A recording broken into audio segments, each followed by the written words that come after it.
नमस्कार। मैं हूं विनोद महला। आप देख रहे हैं दा मुद्दा। देश का इतिहास खंगालिए तो बहुत सारे गद्दार इस देश के अंदर मिलते रहे हैं। इन्हीं गद्दारों की वजह से भारत माँ हजारों साल गुलामी की जंजीरों में रही है। भारत माँ के सपूतों ने भारत माँ को इन गुलामी की जंजीरों से छुटवाया है और हर कोई उम्मीद कर रहा था कि अब कोई गद्दार इस देश के अंदर पैदा नहीं होगा और भारत माँ सही सलामत अपने बच्चों को विकास करती रहेगी, अपनी औलादों को पालती रहेगी। लेकिन सिंदूर ऑपरेशन भारत ने अब करा। जब पाकिस्तान ने भारत पर आतंकी हमला किया तो जवाबी कार्रवाई में भारत ने पाकिस्तान में जो आतंकी फैक्ट्री थी उनको ध्वस्त किया और पाकिस्तान ने भी भारत पर हमला बोला है।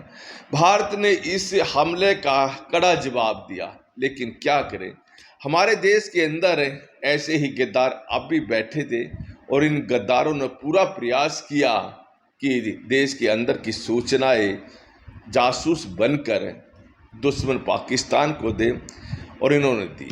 और दुख की बात तो यह है कि जिस हरियाणा की मिट्टी ने नीरज चोपड़ा जैसा खिलाड़ी दिया, जिस हरियाणा की मिट्टी ने दिनेश फोगाट, साक्षी मलिक, बबीता फोगाट, मन्नू भाकर, डॉक्टर दलेल और बलवंत सिंह बल्लू जैसे खिलाड़ी दिए, और जिस हरियाणा की मिट्टी के योद्धा सीमा पर दुश्मन से जाकर लड़े, क्योंकि हरियाणा की मिट्टी सेनानियों के लिए जानी जाती है, दुश्मनों के दांत खट्टे गिरे, उसी हरियाणा की मिट्टी में कुछ गद्दार निकले हैं।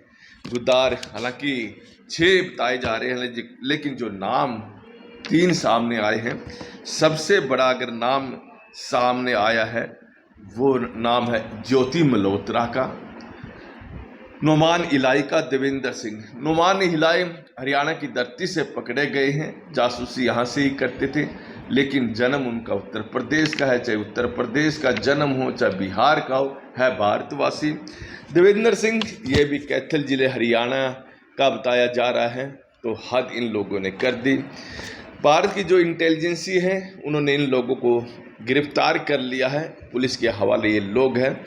और सबसे बड़ी बात तो ज्योति मल्होत्रा की है कि कैसे वो पाकिस्तान जाती रही और वहाँ के जो एम्बेसी के कर्मचारी के हाथ खेलती रही, और कर्मचारी दानिश ने उनको जो खुफिया एजेंसी है पाकिस्तान की, उन लोगों से भी मिलवाया। तो देखिए, अब ये महिला पुलिस ने दबोच ली है, बहुत सारे राज सामने आएंगे। ये कई देशों की यात्रा कर चुकी है। 2018 में इस महिला ने यूट्यूब पर ब्लॉग बनाने शुरू किए थे, और इतने कम सालों में कैसे ये महिला कम से कम आधा दर्जन से जो देशों की यात्रा कैसे कर पाई। कोई ज़्यादा करोड़ों अरबों इस महिला के फ्लोर भी नहीं है कि इतनी आमदन होती होगी। तो सवाल यहाँ निश्चित तौर पर खड़ा हो रहा है, और बार बार ये पाकिस्तान जाती है और संदिग्ध लोगों के साथ वहाँ पर तस्वीर खिंचवाती है, इफ्तार पार्टी में शामिल होती है। और सबसे बड़ी बात यह है कि ज्योति मल्होत्रा को वहाँ पर वीआईपी ट्रीटमेंट मिलता है। वो बड़े से बड़े रेस्टोरेंट में जाती है और दानिश का नाम ले लेती है, वहाँ पर खूब चलती है, और इस महिला की सुरक्षा में पुलिस तक रहती है। यहाँ तक कह सकते हैं कि पूरा हाई प्रोफाइल मामला वहाँ पर इस महिला का रहा है। और देखिए, यहाँ इस महिला को जो जान पहचान वाले हैं वो भी थोड़े अच्छे खासे मिलते हैं, खुफिया एजेंसी के अधिकारी मिलते हैं, और इतने कम समय में ये महिला कम से कम देखी तो पाकिस्तान, चीन, नेपाल, थाईलैंड, भूटान, इंडोनेशिया सहित कई अन्य देशों की भी यात्रा कर चुकी है।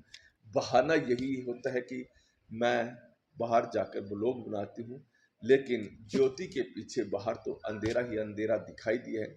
बहुत सारे जो राज हैं पुलिस अब इनसे खुलवाएगी, इनकी कितनी भूमिका रही है और अब तक ये कितनी जासूसी कर चुकी है, क्या क्या जानकारी दी है, और इनके जो सर्किल में क्या दूसरे लोग भी शामिल हैं, तमाम तरह की जानकारी इस महिला से अर्जित की जाएगी। कहीं ना कहीं इस महिला ने पूरे भारत माँ का, पूरे हरियाणा का जो माथा है वो कलंकित करवाया, इसमें कोई दुराई नहीं। उन लोगों के मुंह पर भी तमाचा है जो लोग एक पंथ की महिला को टारगेट करते रहते हैं कि जासूसी यही लोग करते हैं। और भारतीय जनता पार्टी के एक मंत्री ने तो एक बड़े अधिकारी पर तंज कसना शुरू कर दिया था, क्योंकि उनका पंथ दूसरा था।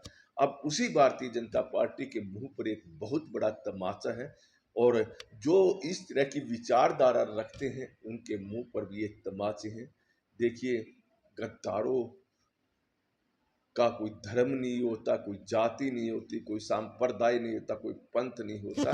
गद्दार तो गद्दार होते हैं, गद्दार पहले भी हुए और इस तरह के ये गद्दार अब भी निकल कर आए हैं।